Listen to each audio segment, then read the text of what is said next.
सूरज उगने से बदलते हैं ये धरा आसमां, चलते रहने से हो जाती है हर मुश्किल आसान। चिंता को छोड़ कर आओ कर ले मन में शुभ चिंतन, हर पल को कर ले सफल सफल कह रही है ये पवन।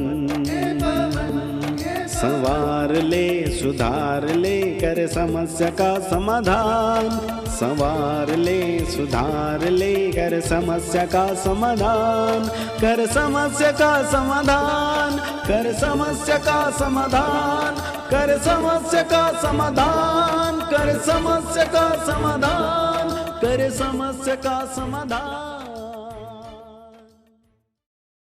नमस्कार, आदाब, सत श्री अकाल मित्रों, स्वागत है एक बार पुनः आप सभी का समाधान कार्यक्रम में।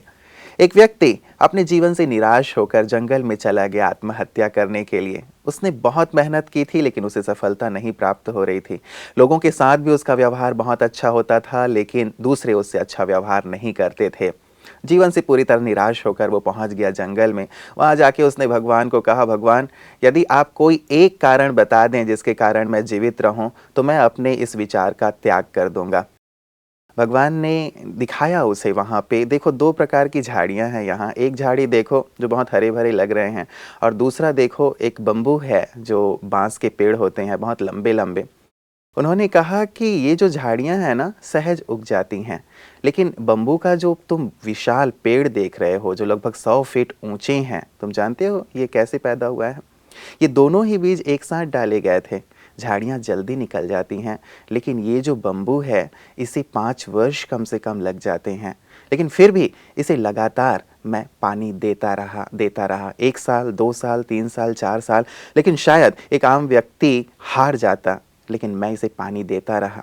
5वें वर्ष बस ये पैदा हुआ और 6 मास के अंदर ही 100 फीट ऊपर चला गया।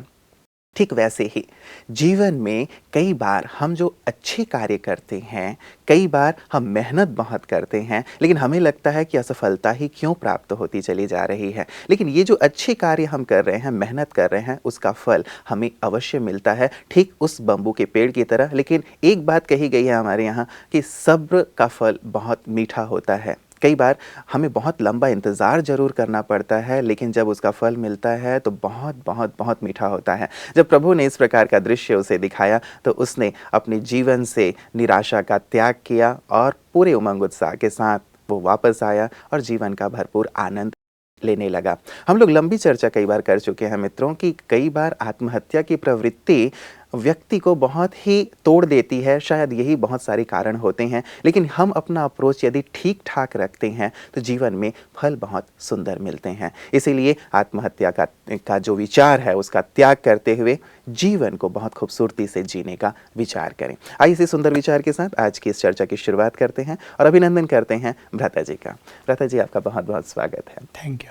कहते हैं सब्र का फल बहुत मीठा होता है, लेकिन कई बार जब ये लंबा हो जाता है भ्राता जी तो ये टूटने वाली स्थिति व्यक्ति महसूस करने लगता है। ऐसा ही है क्योंकि मनुष्य तुरंत फल खाना चाहता है और इसमें कभी कभी वो कच्चा फल भी खा लेना चाहता है। और कच्चा फल जानते ही हैं क्या करता है, पेट दर्द होगा, कोई साइड इफ़ेक्ट हो जाएगा। तो वास्तव में मनुष्य को श्रेष्ठ कर्म करते चलना चाहिए और पुण्य कर्म तो जमा होते ही जाएंगे, उनका खाता बढ़ता जाएगा और जब वो खाता बहुत ज़्यादा हो जाएगा तब उसका परिणाम बहुत बहुत सुखकारी होगा। इसलिए जो आजकल जीवन में देखने में आ रहा, लोगों के कोई कर्ज से दबकर चला है सुसाइड करने, बच्चों को मनचाहा रिजल्ट नहीं मिला तो चल दिए हैं रेलवे लाइन की ओर, इसे सुंदर जीवन की ही लीला समाप्त करने के लिए। ऐसे भिन्न भिन्न कारण, किसी को बीमारियां बहुत हो गई, पैसा नहीं है, निराश हो रहा है, बढ़ता ही जा रहा है, किसी के सामने समस्याएं बहुत आ गई हैं। लेकिन हर चीज़ का हल है, जैसा हम चर्चा करते आ रहे हैं। और एक बात पुनः मैं सभी अपने दर्शकों को कहना चाहूँगा कि समस्याओं को समस्या मानना ही सबसे बड़ी समस्या है। कई बार बात बहुत छोटी होती है लेकिन मनुष्य उसे इतना ज़्यादा ले लेता है कि वो दुखी हो जाता है। एक वृत्तांत, आज ही कोई बहन मुझसे मिलने आई कहा मुझे परिवार वाले, लौकिक परिवार वाले, मेरा अपना परिवार तो बिल्कुल अच्छा है, लेकिन और संबंधी बड़ा टॉर्चर कर रहे हैं। मैंने कहा क्या करते हैं वो? कहा बार बार आते हैं लड़की की शादी के लिए। तो मैंने कहा इसमें टॉर्चर की क्या बात हुई? आपको अभी नहीं करनी, कह दो भाई हम 2-4 साल बाद कराएंगे, हमारी लड़की अभी पढ़ रही है। कहा नहीं, हमें तंग कर दिया उन्होंने, हम दुखी हो गए हैं उनसे। मैंने कहा किसी भी चीज़ को ऐसा सेंसिटिव हो के ले लेना, अपने को दुखी करना, ये गलत है। तो देखिए वो समस्या है नहीं, वो बहुत प्यार से लोगों को कन्विंस करके उन्हें विदाई दे सकती हैं, लेकिन उसे लग रहा है ये सब मुझे टॉर्चर कर रहे हैं। कहा लोग बोलते बहुत हैं। मैं कहा लोगों का काम ये बोलना, मुख किस लिए मिला है? लोगों को अच्छी अच्छी बुद्धि मिली है बोलने के लिए। कुछ वो गीत भ्राता जी हम लोग कई बार चर्चा कर चुके हैं कि कुछ तो लोग कहेंगे लोगों का काम है क्यों इतना भारी हो रही हो इन सब बातों से? तो वास्तव में जीवन का हम ये सिद्धांत बना लें, हर बात समस्या नहीं है। कुछ चीज़ें इस संसार में बड़ी कॉमन हो गई हैं। तुम अच्छा करो तो भी 10 लोग बोलेंगे, कुछ ना कुछ बोलेंगे उल्टा सुल्टा, और खराब कर दिया तो बोलने वालों का तांता लग जाएगा। इसलिए अपनी मनोस्थिति को संभाल के रखना, कुछ चीज़ें स्ट्रांगली पकड़ के रखना। जैसे मुझे अपनी खुशी खोनी नहीं है, लोग कहते रहेंगे, मुझे अपने मन की स्थिति को बिगाड़ना नहीं है, या मुझे नेगेटिव होना नहीं है। तो ऐसी यदि सुंदर धारणा मनुष्य अपना ले तो बहुत सारी बातें तो उसे समस्याएं लगेंगी नहीं है। बात तो केवल एटीट्यूड की है। जैसे इंग्लिश में लोगों ने कहा there is nothing either good or bad but thinking makes it so. कुछ इसमें दम है, पूरा तो ठीक नहीं है, जो बैड है वो तो बैड होता ही है, लेकिन हर बात को बहुत निगेटिवली ले लेना, हर बात पे ज़्यादा सोचने लगना, इस आदत को यदि मनुष्य बदल दे तो उसकी अनेक समस्याएं खत्म हो जाएंगी। फिर से मैं एक और चीज़ याद दिलाना चाहूँगा, problems are nothing but the creation of a weak mind.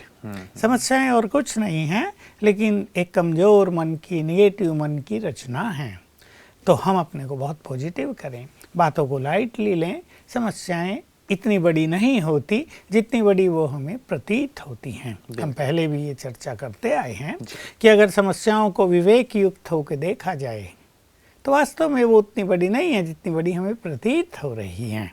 हम उनसे कहीं अधिक शक्तिशाली हैं।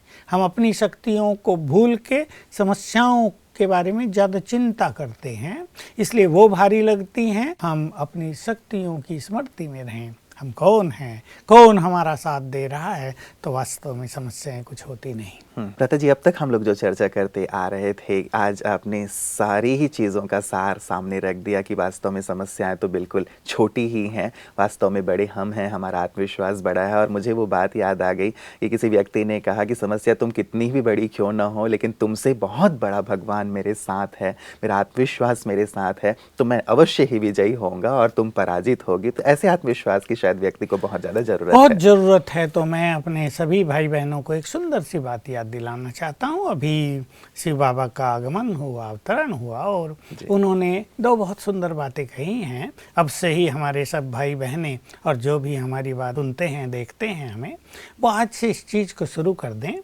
कि मैं तुम्हारे साथ हूँ रक्षक के रूप में, और मेरा जन्म लेते ही तुम्हें एक वरदान मिल गया है सफलता का। जैसे ही तुम मेरे पास आए, तुमने मुझे स्वीकारा, अपना परमपिता मान लिया, तो मैंने तुम्हें सफलता का वरदान दे दिया। जन्म सिद्ध अधिकार ये तुम्हारे पास है। तो मैं कहूँगा सभी को कि रोज़ सवेरे उठकर और शाम को और दिन में 1-2 बार ये बहुत सुंदर अभ्यास किया करें कि हम चले सुख संवतन में। सामने हैं बाप दादा, बाबा दृष्टि दे रहे हैं, और फिर बाबा ने अपनी 1000 भुजाएं ऐसे हमारे सिर पर फैला दी हैं और बोले, बच्चे मैं 1000 भुजाओं सहित तुम्हारे साथ हूँ, रक्षक हूँ। तो हमेशा मान लें कि भगवान हमारा रक्षक है। जब वो स्वयं कह रहा तो हमें मानने में क्या दिक्कत है। फिर उन्होंने तिलक लगाकर हमें वरदान दे दिया, सफलता तुम्हारा जन्म सिद्ध अधिकार है। दोनों बातों को सभी को अपने जीवन में समा लेना है। संसार में भय बढ़ता जा रहा है और बढ़ता जाएगा। समस्याएं, चाहे अकाले मृत्यु, चाहे बहुत सारी और दुविधाएं, इस धरातल पर भय के वाइब्रेशंस फैलाती जा रही हैं। हम ये मान लें, मैं सिंपल भाषा कहूँगा, जैसे कोई व्यक्ति जंगल में जा रहा हो अकेला, लेकिन उसके साथ 4 बड़े स्ट्रांग बॉडीगार्ड हो, कमांडो हो, तो उसे डर ही नहीं रहेगा, वो एंजॉय करेंगे, चाहे वो जंगल में शेर रहते हो, कोई भी रहते हो जी। हम ये मान लें हमारा बॉडीगार्ड तो स्वयं भगवान है, बॉडीगार्ड है वो हमारा, तो जिनकी रक्षा स्वयं भगवान कर रहा हो उन्हें डरने की तो कोई बात ही नहीं है, बिल्कुल निश्चिंत हो जाएंगे। इस संसार में बेफिक्र बादशाह बनकर विचरण करें, एक ये बात बहुत पक्की करें, और जैसे ही कर्म क्षेत्र पर जाएं तो फिर याद करें सफलता मेरा जन्म सिद्ध अधिकार है, कोई भी कार्य मेरे पास है, मुझे उसमें सफलता मिलेगी ही। निगेटिव संकल्प पूरी तरह समाप्त करते चलें, क्योंकि ये वरदाता परम सद्गुरु शिव बाबा का दिया हुआ वरदान है, इसको हम अपने चित्त में समाते जाएं। कोई कार्य ऐसा नहीं जिसमें मुझे सफलता न मिले, जो असफल होने वाले काम भी हैं जहाँ सफलता की कोई गुंजाइश नहीं, मुझे उसमें भी सफलता मिलेगी, क्योंकि ये वरदान मेरे साथ है। तो इन दोनों बातों को बिल्कुल ऐसा पक्का कर दें। बाप दादा की 1000 भुजाएं मेरे सिर पर हैं, छत्र छाया है, और वो कह रहा है क्या सोच रहे हो, मैं तुम्हारे साथ हूँ। जिसके साथ भगवान हो उसकी शक्तियाँ कितनी बड़ी हो जाएंगी, तो समस्याएं तो उसके लिए खेल ये हो तो जाएंगी। आज आपने बहुत बड़े गिफ्ट हमें दे दिए हैं कि परमात्मा ने ये वरदान हमें दिया है कि मैं तुम्हारा रक्षक हूँ। मानते तो रहे हैं हम, लेकिन सचमुच इसे अपनी फीलिंग में ले आने की बहुत ज़्यादा आवश्यकता है। स्मृति शायद नहीं रह पाती कि भगवान मेरा रक्षक है, और जैसे आपने कहा कि सफलता मेरा जन्म सिद्ध अधिकार है, जो भी कार्य मैं चाहूँ उस कार्य में मेरी सफलता हुई ही पड़ी है। एक विशेष शब्द जो आपने यूज़ किया, मैं थोड़ा क्लियर चाहूँगा भ्राता जी आपसे कि ये बाप दादा जब आप शब्द कहते हैं तो इसका क्या भाव है? क्या हम परमात्मा के लिए शब्द यूज़ करते हैं? बाप है हमारा निराकार परमात्मा शिव, सभी आत्माओं का पिता, और दादा हम शब्द यूज करते हैं प्रजापिता ब्रह्मा के लिए। तो निराकार परमात्मा शिव ब्रह्मा के तन में रहकर कार्य करते हैं सूक्ष्म लोक में, दोनों को मिलाकर हम बाप दादा कहते हैं। क्योंकि शिव बाबा का तो हाथ है नहीं, वो है निराकार, तो ब्रह्मा बाबा की 1000 भुजाएं यानी वो शिव बाबा की छत्र छाया हमारे सिर पर हो गई। और जब कभी आपने कहा सूक्ष्म वतन में जाकर के ऐसा अनुभव करें, पता जी कई लोग शुरुआत कर रहे हैं योगाभ्यास करने का, तो मान लीजिए उन्हें ऐसी फीलिंग नहीं होती कि हम सूक्ष्म वतन तक हमारी बुद्धि नहीं जा पाती है, तो क्या हम यहाँ ही उस चीज़ की फीलिंग कर तो सकते हैं? हम उन्हें ये करना चाहिए कि बाप दादा यही हमारे सामने आ गए। ब्रह्मा बाबा का चित्र तो सबने देखा है, एक डिवाइन फरिश्ता जिसके अंग अंग से लाइट फैल रही है, उनके तन में शिव बाबा है, मस्तक में यहाँ महाज्योति चमक रही है, और उन्होंने अपनी भुजाएं ऐसे 1000 भुजाएं मेरे सिर पे लगा दी हैं। बहुत गुड फीलिंग होगी। देखिए अभी 3 दिन से बाबा ने कहा है, हालांकि मैं इसका अभ्यास बहुत पहले से करता था, लेकिन मैंने इन 3 दिनों में इसका अभ्यास बहुत कर लिया, और मैंने इन दोनों चीज़ों को नेचुरल बना दिया 3 दिन में ही, और लक्ष्य रख लिया कि कहीं मन में छुपे हुआ भी ये संकल्प था कि पता नहीं सफलता मिलेगी नहीं, आज से वो समाप्त। जहाँ हमारे कदम पड़ेंगे, जहाँ हमारा हाथ लगेगा, सफलता परछाई की तरह पीछे पीछे आएगी हमारे चरणों में। बिल्कुल, बहुत अच्छा रहेगा। बिल्कुल, ये अनुभव की सुंदर बात है भ्राता जी। तो एक भ्राता जी सुबह उठते ही यदि कर लिया जाता है तो सचमुच एक बहुत गहरी फीलिंग रहती है। क्या सारे दिन में भी सुबह उठते ही करें, 1-2-3 बार कर लें, बहुत मजा आएगा। ये योग की बहुत सुंदर प्रैक्टिस है। जब भाई लोग या बहनें काम पर जा रहे हैं, जॉब के लिए जा रहे हैं, तब 1-2 मिनट बैठ के कर लें, बीच में एक बार भी कर लें, और रात को कर लें, शाम को कर लें, तो इससे आदत बहुत पक्की होती जाएगी, और ये मैं समझता हूँ अपने में सबसे बड़ी गिफ्ट होगी। बिल्कुल, इससे बड़ी गिफ्ट तो मेरे विचार से कुछ हो ही नहीं सकता कि परमात्मा की ऐसी समीपता को हम अनुभव कर सकें, और फिर समस्याओं की भी बात संभवतः नहीं रहेगी। जिनके साथ भगवान हो, माया और समस्याएं उनसे घबराती हैं, इनके साथ तो ऑलमाइटी है, भागो यहाँ से। जी, भाग जाएंगी समस्या। एक चीज थोड़ा सा मैं क्लियर करना चाहूंगा भ्राता जी, जब हम ये कहते हैं कि सफलता मेरा जन्मसिद्ध अधिकार है, कई बार लोग ठीक है अच्छे कार्यों के लिए एक विचार करते हैं कि ये कार्य हो जाए, लेकिन कुछ लोगों के विचार, कुछ लोगों के कार्य, कुछ लोगों का फील्ड ही थोड़ा सा नेगेटिव है, तो क्या हम उन कार्यों के लिए जब हम ये विचार करेंगे तो क्या उसमें भी हमें सफलता प्राप्त होगी? शास्त्रों में दिखाया है कि ऐसे वरदान कभी कभी राक्षसों को मिल जाते थे, और राक्षस जब उसका प्रयोग कर लेते थे तो वो उनकी शक्तियों का अंत होता था। तो ये जो वरदान हैं ये श्रेष्ठ कार्यों में ही फलीभूत होते हैं, ये जन कल्याण के कार्यों में ही सफल होते हैं। इसलिए कोई यदि अपने वरदानों का उपयोग नेगेटिव चीज़ों के लिए करता है तो एक ही बार हो सकता है, फिर वो भी नष्ट हो जाएगा और उसका वरदान भी। व्रता जी, ये हमारे पास जो मेल आया है ये प्रशांत जी का है। ये प्रशांत जी कहते हैं कि मैं अभी यूएई में जॉब करता हूँ और अभी इंडिया में आया हूँ वेकेशन के लिए, और मैं अहमदाबाद सिटी से बिलोंग करता हूँ। मेरी प्रॉब्लम ये है कि मेरे जो फादर हैं उनका बिहेवियर ठीक नहीं है। मेरे फादर हमेशा ही छोटी छोटी बात में गुस्सा करते हैं, चिड़चिड़े स्वभाव के हैं, बात बात में मम्मी से लड़ते रहते हैं और हम दोनों को ही रिस्पेक्ट नहीं देते हैं। मैं चाहता हूँ कि मम्मी पापा दोनों बहुत ही प्यार से रहें, आपस में झगड़ा ना करें और पापा हमें रिस्पेक्ट दें। इसके लिए क्या योग का कोई अभ्यास हो सकता है? हाँ, ये समस्या बहुत हो कि वो एक गीत भी बना हुआ ना, मम्मी पापा को तो लड़ने का बहाना चाहिए। तो कई घरों में ऐसा है कि कहीं मम्मी में कहीं पापा में क्रोध रहता है। लेकिन ये अच्छी बात है व्रता जी कि बच्चे अब चिंतित हैं। बच्चे कहीं ना कहीं सोचते तो हैं ही ना कि उनके घर में संपूर्ण सुख शांति हो जी। तो सब चीज़ों के हल तो हैं ही। देखिए, मैं दोनों को कहूँगा, जो समझदार हो उसे चुप रहना चाहिए और पहली चुप्पी करनी चाहिए मातृ शक्ति को, क्योंकि माताएं अधिक सहनशील होती हैं, अधिक सहनशील हो सकती हैं। पुरुष में कहीं ना कहीं ज़्यादा ईगो रहता ही है, मेल ईगो भी होता है। इसलिए मैं इनकी माता जी को कहूँगा, मेरी रिक्वेस्ट है कि वो अपने घर में शांति स्थापित करने के लिए अपने पति को सम्मान दें और उनकी बात सुन लिया करें। ठीक है, वो गलत बोलते होंगे, वो इनके ईगो को भी हर्ट करते होंगे, गलत शब्दों का प्रयोग जो मनुष्य के रेस्पेक्ट को जरा नीचा कर दे, ऐसा करता है ना कई बार पुरुष भ्राता जी, चूंकि वो कमाते हैं और पुरुष प्रधान समाज है तो थोड़े से डोमिनेटिंग हो जाते हैं। इसलिए बहन जी को पहले थोड़ा सा नम्र होना चाहिए और इनके पापा को मैं कहूँगा कि क्रोध अशांति पैदा करता है। क्रोध एक अग्नि है जिसमें मनुष्य की सुख शांति, संपत्ति, उसका श्रेष्ठ भाग्य सब कुछ नष्ट हो जाता है, मनुष्य नेगेटिव हो जाता है।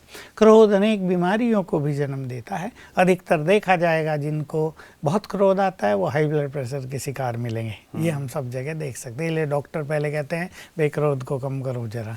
अभी ये तो डॉक्टरों को भी नहीं पता कम कैसे करें। लेकिन इनका जो ये बच्चा है जो अरब कंट्रीज में रहता है, ये बहुत समझदार है और मुझे पूर्ण विश्वास है कि इसे क्रोध नहीं आता होगा। इसका कर्तव्य है कि जब तक ये अपने घर में अहमदाबाद में है तब तक रोज़ आधा घंटा सवेरे आधा घंटा शाम अपने घर में शांति के वाइब्रेशंस फैलाए। मैं आत्मा पीसफुल हूँ, मास्टर ज्ञान सूर्य हूँ, केवल इतना ही, और मुझसे शांति की किरणें पूरे घर में फैल रही हैं। एक ये अभ्यास करेंगे और थोड़ा सा सवेरे 5 बजे जब इनके पापा सोए हों उन्हें आत्मिक दृष्टि से देखकर 2-3 मिनट कुछ गुड वाइब्रेशंस देंगे। और उसका तरीका ये होगा, शिव बाबा के वाइब्रेशंस मुझे आ रहे हैं और मुझ आत्मा से निकल कर जा रहे हैं उनकी आत्मा को। 3 मिनट 5 मिनट ऐसा जैसे शांति के वाइब्रेशंस ऊपर से आकर उस आत्मा को जा रहे हैं। और फिर 1 मिनट के लिए उन्हें संकल्प दे देंगे, तुम पीसफुल सोल हो पापा, तुम तो ग्रेट सोल हो, तुम बहुत बुद्धिमान हो। अभी तुम्हें अपनी शक्तियों को, बुद्धि की शक्ति को, मन की शक्ति को क्रोध में नष्ट नहीं करना है। Be peaceful, be peaceful. तो शांति के वाइब्रेशंस रोज उन्हें जाएंगे और उनके विवेक की जागृति होगी। जब वो उठेंगे 2-4 दिन के बाद, 2-4 दिन लगेंगे इसमें जी, उन्हें ये फील होने लगा क्रोध बुरा है। पहले दिन से थोड़ा इफेक्ट, दूसरे दिन उठेंगे तो रोज, लेकिन ये इफेक्ट धीरे धीरे दिखाई देगा। तीसरे दिन और ज्यादा इफेक्ट, चौथे दिन और ज्यादा इफेक्ट जी। 7 दिन में बहुत अच्छा रिजल्ट दिखाई देगा। और ये चाहे अरब कंट्रीज में चले जाएं, वहां से भी इन्हें काम करते रहना चाहिए। तो 21 दिन में होपफुली जी। बहुत अच्छा हो वैसे अब जाएगा। जितने भी फ़ोन कॉल्स आते हैं भ्राता जी, भले वो 7 दिन, 11 दिन या 21 दिन का जो भी अभ्यास कर रहे हैं, तो ये बात तो ज़रूर कहते हैं, चलिए 100% यदि सफलता ना भी मिली, तो भी वो कहते हैं अंतर तो ज़रूर आ गया है। तो इससे ये तो ज़रूर लगता है कि निश्चित रूप से इसका प्रभाव पड़ता है, भले ही अब वो कितनी गहराई से करते हैं, इस पे निर्भर करता है कि उसका प्रभाव कितना पड़ रहा है। इसमें यही सिद्धांत सबको याद रखना चाहिए कि जब कोई व्यक्ति सोया है तो उसका सबकॉन्शियस माइंड जगा है। जी। जो कुछ विचार हम इधर से दे रहे हैं तो सबकॉन्शियस माइंड उसे रिसीव कर रहा है। वैसे मनुष्य को अपना ईगो काम करेगा, लेकिन उस टाइम जो कुछ हम दे रहे हैं वो जा रहा है। तो उठते ही वो नेचुरल है, ये विचार करेगा मैं पीसफुल हूँ, लड़ाई झगड़ा अच्छा नहीं।